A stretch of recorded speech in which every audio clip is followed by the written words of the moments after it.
What is up, fence fam? Welcome back. Today we are answering the question, when building a wood fence, is it better to use wood post or steel post, as part of a short series where we just give some quick tips about building fence.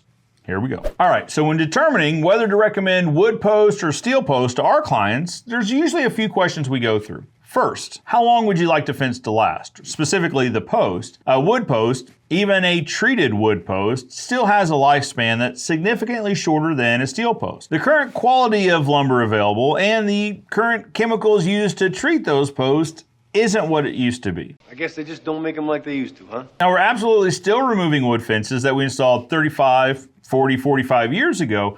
But one thing we have to pause and explain is those posts are wildly different than the posts being sold today. The lumber quality is extremely higher in the old growth lumber, and also the chemicals used to treat wood were just more efficient, albeit there's been testing done that shows they could be more harmful maybe to the environment or persons that come in contact with them. So there's a balance here. The new post lifespan in our market, your mileage may vary, 10 to 15 years, sometimes less, in very rare circumstances, sometimes more. But we use 10 years as a round number. So if you need the post to last less than 10 years, if this is a starter home or if this is a property that you know that you'll be moving out of in, say, half that time, in 4 or 5 years, wood post might be appropriate. If you're wanting to live in this house long-term, more than 10 years, or you're concerned about having to replace the fence in order to be able to list it so that it will look nice and hopefully the home will sell for more, steel posts are probably going to be the choice. The second question is, how important is the aesthetic of this fence to the project, to the installation, to your home? Wood posts naturally want to move. They want to warp and twist. They want to possibly check or crack. Just as that post dries, as the lumber in general dries, it could dry unevenly and then warp and twist, or just as it dries, it's also going to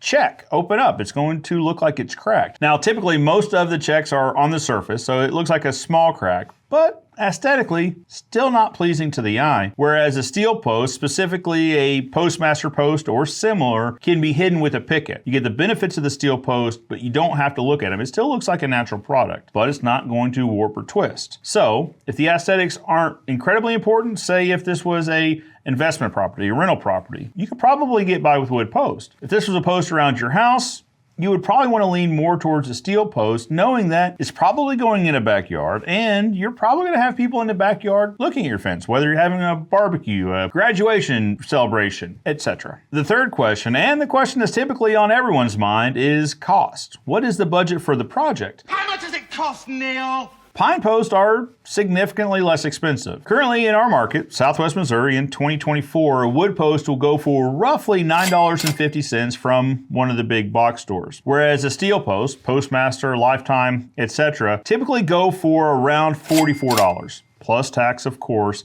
when and where you can find them. The steel posts cost significantly more, but as we asked in question 1, if you're valuing them lasting longer, if you don't want to have to pay to replace it with a new post later on, you might actually be money ahead investing up front with the steel post. A lot of them, the Postmaster Plus specifically, carry a lifetime warranty. Should this post fail due to rust, corrosion, wind damage, etc., there's a warranty that will step in and pay for this post to be replaced. Where with wood post, you can plan on replacing this post in 10 to 15 years. Now, the post costs $9.50 today on average in our market, but what is the post going to cost later on? And more importantly, what is a labor charge to replace this post? Typically, there's a minimum service charge to come out, and then there's a charge per post to remove and reset a new post. A lot of times when you add up the lifetime cost of the post, the steel posts become less expensive the first time you don't have to replace it. So again, first question, how long do you want this post to last? Second, how important is the aesthetic? And third, would you rather invest up front with a steel post, or are you okay taking the risk investing over time with a wood post? So once you answer these 3 questions, I think you'll find yourself at your own answer to which post is better when installing a wood fence, steel or wood. Until next time, I'm Joe Everest, the fence expert, reminding you that good fences make good neighbors.